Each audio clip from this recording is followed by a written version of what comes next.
우리가 수요일날 계속해서 예레미야의 말씀을 묵상하고 있고, 또 평일에는 달고나를 통해서 예레미야의 말씀을 듣고 있습니다. 여러분, 어떻게 잘 읽고 또 듣고 계신가요? 네. 이 예레미야 성경은 대선지서로서 좀 긴 분량을 가지고 있습니다. 그리고 내용도 어떤 좀 비교적 이렇게 영대기 순으로 기록되어져 있지 않는 부분도 있기 때문에 조금 역사적으로 그 순서대로 나열되어 있지 않기 때문에 뭐 그런 부분이 조금 힘들 수도 있습니다. 또 더군다나 이 말씀 자체가 어떤 축복의 말, 또 우리가 듣기 좋은 어떤 그런 말씀들이 아니라 좀 저주, 또 멸망, 심판, 이런 메시지들로 되어 있기 때문에 좀 우리가 좀 편안하게 마음으로 받아들이기에는 조금 쉽지 않은, 좀 어려운 성경이지 않을까 싶습니다. 그래서 오늘 우리가 38장의 말씀을 읽고 있는데 좀 앞부분을 좀 간략하게 제가 한번 좀 말씀을 드리고 오늘 말씀을 한번 보면 어떨까 싶습니다.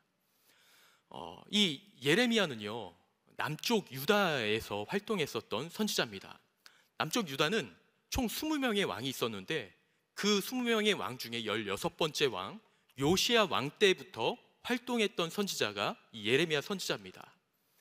예레미야 선지자는 하나님께로부터 부르심을 받을 때에 그가 처음에는 거절을 하였습니다. 왜냐하면 하나님, 저는 나이도 너무 어리고 말도 둔해서 잘 못하는데 어찌 이 백성들에게 하나님의 말씀을 전할 수 있겠습니까? 저는 못합니다 하고 거절을 하였지만 하나님께서 이 예레미야를 강권적으로 역사하시고 또 친히 이끄셔서 그를 선지자로 세워주셨습니다.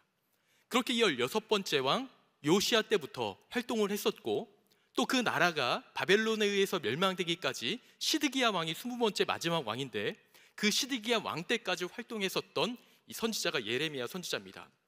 그러니까 요시야 때부터 이 유다가 멸망할 때까지 계속해서 그 유다 땅에서 하나님의 메시지를 선포했던 선지자라고 볼 수가 있죠. 16번째 왕 요시야는요, 비교적 선한 왕이었습니다. 하나님의 말씀을 잘 따르며 또 그 하나님의 말씀대로 실천하며 살아가기를 간절히 바랐던 선한 왕 중에 한 명이었습니다. 그래서 그는 일찍이 왕이 되어서 종교개혁을 그 나라 가운데 이끌었습니다. 그래서 모든 우상들의 제단을 폐하고 하나님의 말씀만 따라 살아가기를 바라는 마음으로 그렇게 백성들을 회개운동을 일으켰고 또 스스로 개혁운동을 일으키게 하였습니다. 그런데 이 백성들의 마음은요, 하나님의 마음과 같지 않았고 또 요시야의 마음과 같지 않았습니다. 개혁운동, 회개운동이 일어나기는 하는데 겉모습만 회개 또 개혁의 모습이 일어나는 거예요. 속마음은 변하지 않고 겉모습만 바뀌는 모습을 보여주고 있다는 것을 하나님께서 너무나 잘 아셨습니다. 아니 얘들아, 너희 겉모습 말고 너희 마음을 바꿔야지.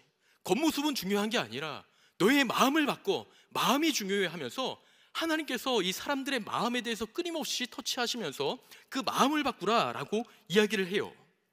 그래서 제가 다 읽어드리진 못하겠지만 예레미야 4장 4절의 말씀을 보면 너희는 스스로 할례를 행하여 너의 마음의 가죽을 벗기라 라고 이야기를 하고 있습니다. 또 4장 14절에는 이렇게 말합니다. 너의 마음의 악을 씻어버리라. 그리고 11장 8절의 말씀을 보면 이렇게도 말씀하는데요, 그 악한 마음에 완악한 대로 백성들이 행했다. 그러니까 이미 그들의 마음 가운데 악함을 가지고 있고 그 악함을 버려야 되는데 그 악함을 버리지 못하고 계속해서 그 악한 마음대로 행했던 유다 백성들의 모습을 우리가 말씀들을 통해서 잘 볼 수가 있습니다. 그래서 하나님께서는 어떻게까지 말씀하셨냐면 예레미야 17장 5절의 말씀인데요, 우리 이 말씀은 다 함께 한번 봉독해 보겠습니다. 시작. 여호와께서 이와 같이 말씀하시니라. 무릇 사람을 믿으며 육신으로 그의 힘을 삼고 마음이 여호와에게서 떠난 그 사람은 저주를 받을 것이라. 예, 지금 뭐라고 하고 계시죠? 무릇 사람을 믿으며 육신으로 그의 힘을 삼고 마음이 여호와에게서 떠난 그 사람은 저주를 받을 것이다. 이 사람은요, 하나님을 모르는 사람이 아니에요. 하나님을 아는 사람이에요. 그런데 하나님을 알지만 하나님을 의지하고 하나님을 바라보는 것이 아니라, 하나님을 의지하는 것이 아니라 사람을 의지하고 자식의 힘으로 삼고, 또 그 마음이 여호와에게서, 하나님에게서 완전히 떠나 하나님을 알긴 알지만 하나님과 전혀 상관없는 삶들을 살아가고 있는 유다 백성들의 모습을 보여주고 있는 것이죠. 하나님께서 뭐라고 말씀하시죠? 그 사람은 저주를 받을 것이다 하면서 매우 강력한 메시지를 예레미야를 통해서 전하고 있는 것입니다. 그리고 17장 9절에서는 이렇게 말씀하세요. 만물보다 거짓되고 심히 부패한 것이 마음이다. 너희들 그것 아니냐? 이 세상 그 무엇보다 가장 부패한 것이 사람의 마음이야. 그러니 이 마음을 변화하고 너희가 끊임없이 이 마음의 가죽을 벗겨내고 그 마음이 변화되기를, 너희는 겉모습을 바꾸려기보다는 그 속사람을 바꾸려고 힘써야 돼 하면서 끊임없이 하나님께서 말씀하셨습니다.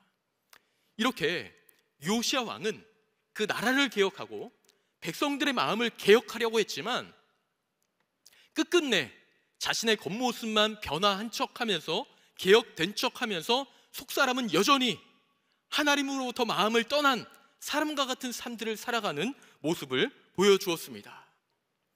그렇게 요시야는 계속해서 그 개혁 운동을 일으켰는데, 이제 요시야도 나이가 들 거 아니에요.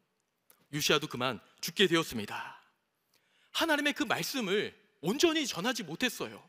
그리고 그 이후에 이 요시야의 아들이 왕이 되었는데 3개월 정도밖에 다스리지 못하고 죽게 되었습니다. 그러니까 나라가 좀 혼란했을 거 아니에요. 제대로 된 하나님의 말씀을 전해주는 사람도 없었습니다. 백성들이 어떤 생각을 했냐면요, 그래도 우리 이 유다에는, 예루살렘에는 하나님의 성전이 있기 때문에 이 성전이 우리를 지켜줄 거야 하는 그러한 굳건한 믿음을 가지고 있었습니다. 여러분, 성전이 그 나라를 지키는 것인가요? 그렇지 않습니다. 성전 가운데 계시는 하나님께서 그 나라를 지키는 거예요. 그런데 이 유다 백성들은요, 성전 안에 계신 하나님을 바라보는 것이 아니라 성전 그 자체를 바라봤던 거예요. 이 성전이 있으니 우리는 안전하겠지, 우리는 이 성전으로 인하여 평안하게 살아갈 거야 하면서 그들의 마음에 위로를 얻었습니다. 그런데 하나님께서 이때에도 예레미야를 보내세요. 어떤 말씀을 전하실까요? 하나님께서는 예레미야에게 또다시 심판의 메시지를 전합니다. 아니야, 이 성전도 곧 무너질 거야 하면서 그 성전마저도, 유다 백성들이 굉장히 거룩하게 생각했던 성전마저도 무너진다고 생각하니 너무 화가 나는 겁니다. 그래서 이 예레미야를요, 신성 모독, 또 성전 모독으로 심히 괴롭히고 조롱하고 핍박했습니다.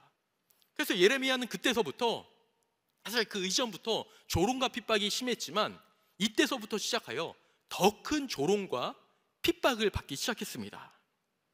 이 예레미야가 얼마나 힘들었던지 하나님께 이런 고백을 해요. 예레미야 20장 9절의 말씀인데, 20장 9절의 말씀을 다 함께 한번 봉독해 보겠습니다. 내가 다시는 여호와를 선포하지 아니하며 그의 이름으로 말하지 아니하리라 하면 나의 마음이 불붙는 것 같아서 골수에 사무치니 답답하여 견딜 수 없나이다. 이 예레미야의 고백이거든요. 뭐라고 고백하죠? 내가 다시는 여호와를 선포하지 아니하며 그의 이름으로 말하지 아니하리라 하면, 왜냐하면 마음 같아서는 그렇게 하고 싶은 거예요. 너무 힘드니까. 하나님의 말씀을 전하면 전할수록 조롱받고 핍박받고 너무 큰 어려움에 처하게 되니까 예레미야는 그렇게 하고 싶지 않은 거예요. 하나님의 말씀을 전하고 싶지 않은 거예요. 너무 고통스러우니까. 그런데 예레미야는 참 선지자였기 때문에 하나님께서 주신 말씀을 전하지 못하고는 배길 수가 없었던 거죠. 그래서 전하는 거예요. 그럼에도 불구하고 전하는 겁니다. 그렇게 전할수록 예레미야에게는 고통만 커가게 되었죠. 이제 그러할 때쯤 이제 이 예레미야의 예언대로 바벨론이 쳐들어옵니다. 그리고 유다를 포로로 잡아가죠. 그때 이제 다니엘이라는 사람도 함께 잡혀가게 되거든요. 이 잡혀가게 되는데 그때에 백성들이 뭐라고 생각했을까요? 정말 예레미야의 예언대로, 하나님의 말씀대로 우리가 바벨론에 의해서 멸망당하는구나 라고 생각했을까요? 그렇지 않았습니다. 백성들은요, 그래도 괜찮겠지 하는 마음을 가지고 있었는데, 그때 어떤 선지자들이 일어나냐면 거짓 선지자들이 일어나요. 여러분, 안심하십시오. 곧 회복될 겁니다.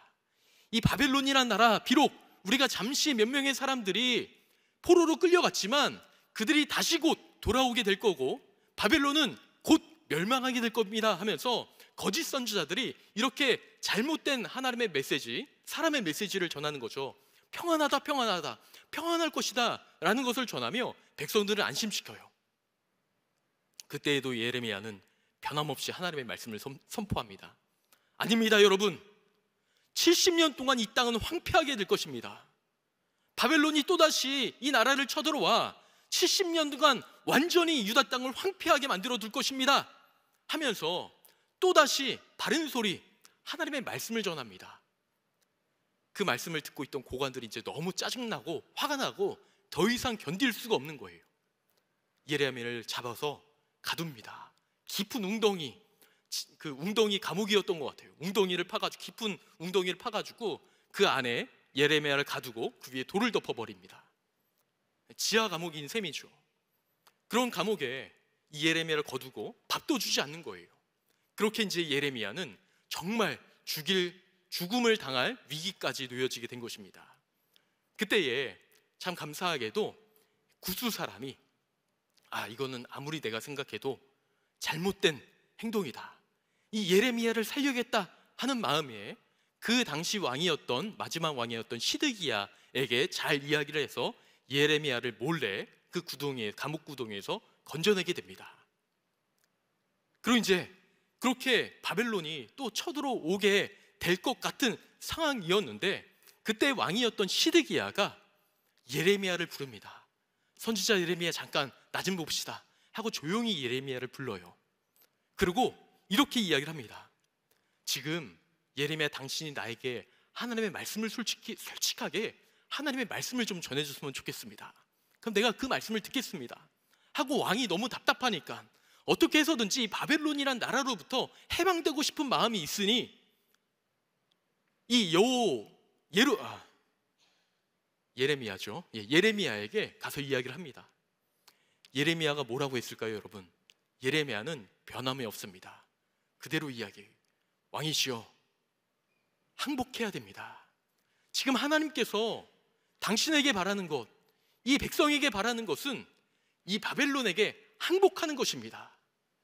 만약에 당신이 그 말을 들으면 하나님께서 당신의 목숨뿐만 아니라 당신의 가족의 목숨도 살려주실 것이고 이 성전도 불타지 않을 것입니다. 그러므로 왕이시여, 바벨론에게 항복하십시오 하는 내용을 전하고 있는 것이 오늘 우리가 읽은 본문 38장 1절부터 또 23절까지의 말씀인 것입니다. 그래서 오늘 우리가 읽은 본문 17절의 말씀을 볼까요? 17절의 말씀을 다 함께 한번 봉독해 보겠습니다. 시작. 예레미야가 시드기야에게 이르되 만군의 하나님이신 이스라엘의 하나님 여호와께서 이와 같이 말씀하시되 내가 만일 바벨론의 왕의 고관들에게 항복하면 내 생명이 살겠고 이 성이 불사름을 당하지 아니하겠고 너와 내 가족이 살려니와. 네, 지금 여기에서 전하는 이 예레미야의 메시지는요 굉장히 직설적이죠. 항복하라, 항복하십시오. 그러면 구원을 받을 것입니다. 그러면 당신의 가족도 구원받을 것이며 이 성전도 불타지 않을 것입니다 하면서 이 세 가지를 분명하게 약속을 해요. 그것이 이 유다 백성을 구원할 유일한 길이었던 것이죠. 그런데 이 시드기야에게는요 사실 이 말이 그리 달갑게 들려지지는 않았던 것 같아요. 매우 치욕적으로 들렸습니다. 왜냐하면 바벨론은 이방 국가였고 그들이 돼지 취급하였던 이방 국가였고 또 하나님께 선택받지 못한 자들인데 그들에게 항복하라고 하니 이 시드기야는 도저히 용납이 안 되는 거예요. 더 나아가서 시드기야는 이미 바벨론에게 항복한 유다 백성들이 있었거든요. 그 백성들에게 더 큰 조롱을 받을까봐, 아 이거 봐 진작에 너도 항복하면 됐지 하는 그러한 조롱을 받을까봐 쉽게 항복을 하지 못하는 겁니다. 그때에 예레미야가 다시 한번 이야기합니다. 항복하지 않았을 때의 결과를 우리 18절의 말씀을 다 함께 한번 봉독해 보겠습니다. 시작. 네가 만일 나가서 바벨론의 왕의 고관들에게 항복하지 아니하며 이 성이 갈대아인의 손에 넘어가리니 그들이 이 성을 불사를 것이며 너는 그들의 손을 벗어나지 못하리라 하셨나이다. 만약 항복하지 아니하면 다 잡혀가겠고 죽임을 당할 뿐만 아니라 이 성을 불사를 것이다, 이 성전도 무너지게 될 것이다 라고 이야기를 하고 있는 거예요. 그리고 이제 그 다음 19절에 이제 시드기야 왕의 내면의 갈등이 나타나는데 19절의 말씀도 한번 봉독해 보겠습니다. 시작. 시드기야 왕이 예레미야에게 이르되 나는 갈대아인에게 항복한 유대인을 두려워하노라. 염려하건대 갈대아인이 나를 그들의 손에 넘기면 그들이 나를 조롱할까 하노라 하는지라. 네, 지금 이 시드기야가 걱정하고 있는 게 보이시죠? 내가 만일 갈대아인은 바벨론 사람들을 이야기합니다. 바벨론에게 이미 항복한 유다인들에게 나를 끌고 간다면 그들이 나를 조롱할까? 그게 너무 두렵다 하고 내면의 갈등을 하고 있는 거예요. 지금 이 예레미야는 하나님의 말씀을 듣겠다 하며 하나님의 참된 선지자 앞에 서 있고 또 그 참 선지자 예레미야가 직설적으로 그에게 하나님의 말씀을 어떻게 보면 거의 직통 계시인 셈이죠. 그렇게 시드기야 왕에게 말씀을 전하고 있는데 내면의 갈등을 하고 있는 거예요. 주변의 압박과 여론과 자신의 상황에 갈등하며 하나님의 말씀에 완전히 순종하지 못하는 모습을 보여주고 있습니다. 그래서 예레미야는 이렇게 갈등하고 있는 시드기야 왕에게 간곡하게 부탁을 해요. 간곡하게. 그 말씀이 오늘 우리가 읽은 20절의 말씀인데 20절 말씀도 함께 봉독해 보겠습니다. 시작. 예레미야가 이르되 그 무리가 왕을 그들에게 넘기지 아니하리이다. 원하옵나니 내가 왕에게 아랜바 여호와의 목소리에 순종하소서. 그리하면 왕이 복을 받아 생명을 보전하시리이다. 지금 예레미야가 분명하게 이야기하죠. 왕이시여, 아닙니다. 절대로 이미 항복한 사람이지만 그들이 왕을 바벨론 사람들이 절대로 그들에게 넘기지 않을 것입니다. 그러므로 조롱받을 일도 없을 것입니다. 그러므로 왕이시여, 제발 여호와의 말씀에 목소리에 순종하소서. 제발 여호와의 목소리에 순종하소서라고 이야기를 하고 있는 거예요. 사실 이 여호와의 목소리를 들으라 라는 이 메시지는요, 이때만 전한 게 아닙니다. 예레미야는 처음부터 지금 이 예레미야 38장이 기록되기까지 끊임없이 이 왕에게 뿐만 아니라 모든 백성들에게 여호와의 목소리를 들으라, 여호와의 목소리를 들으라 하면서 굉장히 많이 강조했어요. 우리 예레미야 7장 23절 이 한 절의 말씀만 한번 봉독해 보겠습니다. 예레미야 7장 23절입니다. 시작. 오직 내가 이것을 그들에게 명령하여 이르기를 너희는 내 목소리를 들으라. 그리하면 나는 너희 하나님이 되겠고 너희는 내 백성이 되리라. 너희는 내가 명령한 모든 길로 걸어가라. 그리하면 복을 받으리라 하였으나. 지금 예레미야가 이제 하나님께로부터 부르심을 받고 백성들에게 전했던 메시지들을 제가 한 가지 정도만 보여드린 겁니다. 지금 뭐라고 이야기하죠? 여호와의 목소리를 들으라. 그리하면 내가 너희의 하나님이 되겠다. 분명히 목소리를 들으라. 제발 내가 이 선지자 예레미야를 통해서 전해주는 이 목소리를 들으라 하면서 끊임없이 하나님의 말씀을 그들에게 전했습니다. 그런데 그들은 하나님의 말씀을 들은 척만 했지, 그래서 겉모습만 변화한 척 했지 실제로 변화한 모습을 보여주지 않았던 거예요. 아니 얘들아, 겉모습 말고 너의 마음이 바뀌어야 돼. 마음이 바뀌지 않으면 소용없어. 겉모습은 중요하지 않아. 만물보다 부패한 것이 마음이기 때문에 너희의 그 부패한 마음을 바꿔야 그래야 해 하면서 하나님은 예레미야를 통해서 이스라엘 백성들에게 끊임없이 전하셨습니다. 근데 마음이 바뀌지 않는 거예요. 계속해서 이 마음은 하나님을 떠난 마음, 우상을 섬기고자 하는 그 마음을 가진 것입니다. 그리고 이 왕이었던 시드기야에게도 하나님께서 말씀하셨지만 지금 이 선지자가 간곡하게 부탁합니다. 왕이시여, 왕이시여, 제발 여호와의 목소리에 순종하소서. 그리하면 왕이 복을 받게 될 것입니다. 제발 순종하소서. 혹시 이 예레미야 마음이 좀 느껴지시나요, 여러분? 예레미야는 눈물을 안 흘릴 수가 없었어요. 이러한 비통하고 애통하는 마음, 정말 그 백성들이 제발 좀 하나님의 목소리 좀 듣고 회개하면 좋겠는데, 내가 이렇게 부르짖는데 도대체 듣지 않는 백성들을 향하여, 왕을 향하여 비통한 심정을 가지고 눈물을 흘리며 하나님의 메시지를 전하고 있는 것입니다. 그런데 결국 이 시드기야가 어떤 결정을 하냐면요, 예레미야 말, 하나님의 말씀을 듣지 않습니다. 항복하기를 거절해요. 그리고 결국 그는 포로로 끌려가고 온 나라가 함께 포로로 끌려갈 뿐만 아니라 예루살렘 성전도 완전히 불태워져 70년 동안 제법 긴 포로 생활을 하게 됩니다.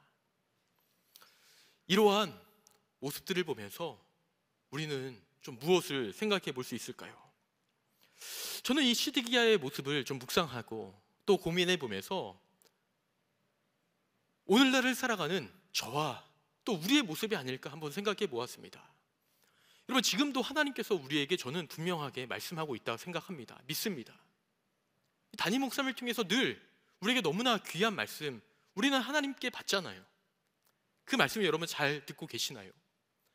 여러 말씀을 듣고 반드시 우리가 지켜야 될 그 말씀, 듣고 행해야 될 그런 말씀들을 우리가 듣지만 내 상황과 환경과 다른 사람의 눈치와 내 마음에 변화되지 못함 때문에 그 말씀에 순종하지 못하는 것들을 우리는 간접적으로 경험하고 있습니다.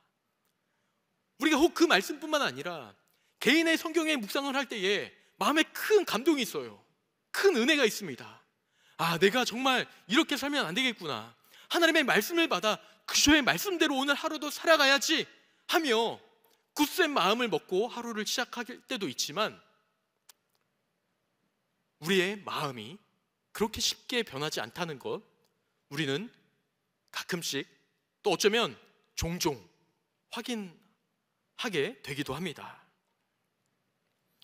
시드기야 왕의 그 고뇌와 또 고민의 모습은 전혀 낯설지가 않아요. 오늘을 살아가는 저와 또 우리의 모습이 아닐까 싶습니다. 하나님의 뜻을 알면서도 세상의 시면, 시선, 체면, 명예, 그러한 것들 때문에 하나님의 말씀을 온전하게 순종하지 못할 때가 너무나 많이 있다는 거죠. 우리 자신의 힘으로 그 문제를 해결하고 노력하거나 시간이 조금 지나면 자연스럽게 해결되겠지 하면서 하나님을 기다리는 것이 아니라 시간을 기다리는 모습도 우리 가운데 있을 것이고요. 그러나 이러한 우리의 나약한 모습은 우리가 예수 그리스도 앞에 섰을 때에 정면으로 이러한 죄성을 마주하게 된다는 것을 우리는 깨달을 수가 있습니다. 시드기야에게 있어서 유일한 살 수 있는 방법은 무엇이었나요, 여러분? 그가 바벨론에게 항복하는 것이었습니다. 하나님께서 예레미야 25장의 말씀을 보면 이 바벨론 왕을 뭐라고 말한 줄 아세요? 목자라고 이야기합니다. 목자. 비록 이방 왕이었지만 그 이방 왕을 통해서, 이방 나라를 통해서 이 유다 땅을 심판하시겠다라고 말씀하시는 거예요. 그런데 그 심판은 영원한 심판이 아니에요. 예레미야는 계속해서 그 심판과 동시에 회복의 길을 끊임없이 선포했거든요. 그러니 그 항복은 영원한 항복이 아니었던 거예요. 잠시 항복이었던 것입니다. 그런데 그 항복을 하지 못했던 거죠. 시드기야와 그 백성들은. 시드기야가 살 수 있는 유일한 방법은 항복하는 것이었습니다. 그런데 우리에게 이러한 항복의 모습들이 있는가? 저는 우리가 살아갈 수 있는 유일한 소망과 희망은 예수 그리스도께 항복하는 것이라고 분명하게 믿습니다. 우리 참된 목자 되신 예수 그리스도, 우리의 삶을 구원하시고 지금 이 자리, 이 순간까지 오게 하신 예수 그리스도께 앞에 항복하며 나아가게 될 때에 비록 우리가 가진 모든 것을 잃어버릴 것과 같은 상황과 환경에 놓여지게 될지라도 그것이 유일한 길이며 그것이 유일한 소망이 될 줄 믿습니다. 그러므로 우리는 오직 한 분, 예수 그리스도 앞에 우리의 모든 마음을 내려놓고 오직 그분께만 항복하며 살아가야 되는 삶이 되어야 할 줄 믿습니다. 세상은 끊임없이 우리에게 이야기하죠. 우리를 증명하라고. 너의 잘남을 좀 증명해봐. 너 남들에게 인정받아야지. 남들에게 인정받지도 못하는데 하나님께 인정받는 거, 교회에서 인정받는 거 뭐가 중요해? 라고 우리에게 끊임없이 손가락질하며 비난의 말들을 쏟아냅니다. 조롱의 말, 핍박의 말, 또 여러 가지 환난 당할 만한 말들을 우리에게 늘어놓죠.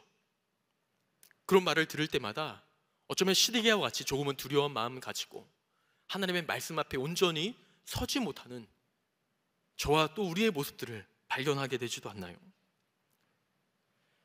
하나님의 뜻을 온전히 따르지 못할 때도 있다는 것을 우리는 종종 경험하게 됩니다. 하지만 예수 그리스도께서 이 땅에 오셔서 이 모든 가치와 기준을 뒤집으셨죠. 가장 연약한 모습으로 오셔서 가장 초라한 십자가에 못 박혀 죽으심으로 가장 낮은 자리에 내려오심으로써 우리에게 영원한 생명의 승리를 가져다 주셨습니다. 그리고 예수님께서 우리에게 이렇게 말씀하시죠. 누구든지 나를 따라오거든 자기를 부인하고 자기 십자가를 지고 따를 것이니라. 자기를 부인하고 자기 십자가를 지고 따르라 라고 이야기합니다. 자기를 부인하는 것, 사실 우리가 하나님의 말씀에 온전하게 순종하지 못한다는 것은요, 아직 내 안에 내가 많이 살아있다라는 증거가 아닐까 싶습니다.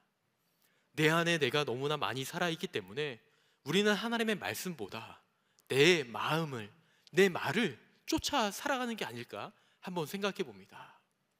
나를 부인하고 예수님께서 짊어지신 그 십자가를 함께 짊어지며 살아가는 것, 그것이 주님의 제자요, 주님의 나라의 백성으로서의 삶이 아닐까 우리는 이 시간 한번 생각해 보아야 됩니다.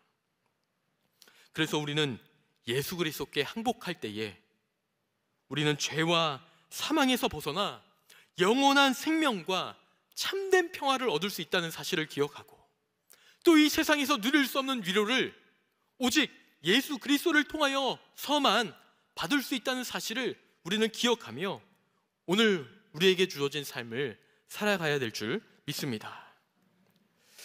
오늘 우리는 예레미야와 시드기야 왕의 이야기를 통해서 정말 위기의 순간에 놓인 인간의 나약함과 그럼에도 불구하고 우리에게 주어지는 하나님의 마지막 구원의 기회를 한번 살펴보았습니다.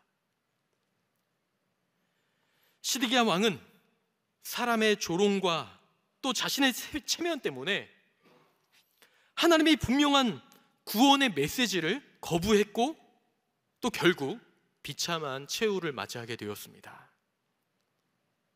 그의 역사가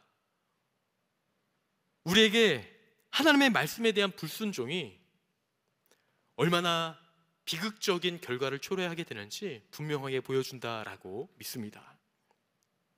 그러나 동시에 이 이야기는요, 우리에게 희망의 메시지도 함께 던져줍니다. 하나님은 심판의 하나님이 아니시거든요. 공의의 하나님이시지만 동시에 사랑의 하나님이십니다. 우리를 늘 품어주세요. 그리고 우리가 때로는 하나님께로부터 심판을 받고 있다라고 생각할 때도 있지만 하나님의 결국은 심판이 아니라 우리에게 은혜를 주시기 위함이라는 것도 우리는 분명하게 깨달아야 됩니다. 마지막 순간까지 회개의 기회를 주시는 하나님, 그리고 그 구원의 길이 바로 예수 그리스도라는 사실을 깨달으며 나아가게 된다면 우리는 우리 주 안에서 누릴 수 있는 충만한 은혜가 있다라고 믿습니다. 혹시 오늘의 삶을, 또 한 주간의 삶을 살아가면서 내가 겪고 있는 상황과 환경, 또 여러 가지 어려운 상황 때문에, 또 두려움 때문에 하나님의 말씀을 외면하는 분들이 혹 계십니까? 세상의 기준과 사람들의 시선 때문에 주저하고 있는 하나님의 말씀, 온전하게 순종하지 못하는 하나님의 말씀이 있으십니까? 저는 이 질문이, 또 이러한 고민이 내가 멸망의 길로 갈 것인가 아니면 생명의 길로 갈 것인가 하는 기로에 서 있는 질문이라고 생각을 합니다. 비록 2600년, 대략 2600년 전에 던져진 시드기야에게 던져진 그 질문은, 시드기야는 불순종으로 화답하며 결국 그와 함께 온 백성이 하나님의 심판의 길로 접어들게 되었지만, 오늘을 살아가는 우리는 이미 우리에게 허락하신 소망, 생명, 구원자이신 예수 그리스도를 바라보며 또 그분과 동행하며 멸망의 길이 아니라 생명의 길, 은혜의 길, 복된 길을 걸어갈 수 있는 저와 여러분들이 되시기를 주님의 이름으로 축원을 드립니다.